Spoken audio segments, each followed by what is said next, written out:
आपण पाहत आहात BV महाराष्ट्र न्यूज, खबरबात महाराष्ट्राची।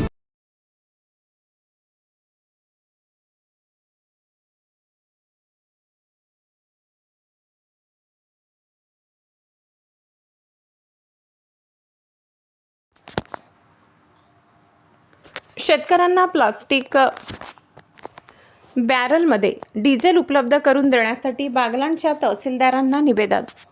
चालू आठवड्यात शासनाने शेती अवजारांना डिझेल आता प्लास्टिक कॅन किंवा बॅरलमध्ये मिळणार नाही असा शासन निर्णय काढलेला आहे। यामुळे शेतकऱ्यांमध्ये संतापाची भावना निर्माण झाली आहे।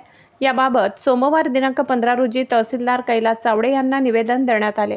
संपूर्ण राज्यात शेतीची मशागत सुरू आहे। शेती मशागत करणारे ट्रॅक्टर JCB यांना डिझेल मोठ्या प्रमाणात लागते।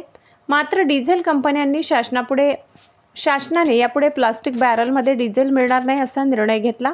याचा फटका शेतकऱ्यांना बसला। मोठी शेती अवजारे थेट पंपावर डिझेल भरण्यासाठी घेऊन जाणे कठीण आहे।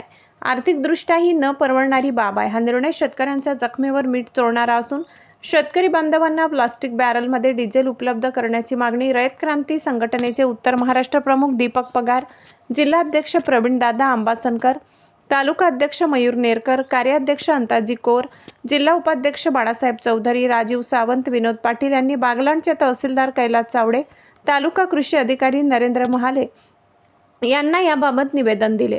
याबाबत तात्काळ जिल्हाधिकारी व पेट्रोलियम कंपन्यांच्या प्रतिनिधीशी चर्चा करून सकारात्मक निर्णय घेण्याचे आश्वासन तहसीलदार कैलास चावडे यांनी यावेळी दिले। याबाबत येत्या 2 दिवसात निर्णय न झाल्यास शेतकरी संघटना तहसील कार्यालयासमोर उपोषणात बसेल असा इशारा देण्यात आलाय। यावेळी बागलाण तालुक्यातील बहुसंख्य शेतकरी बांधव उपस्थित होते।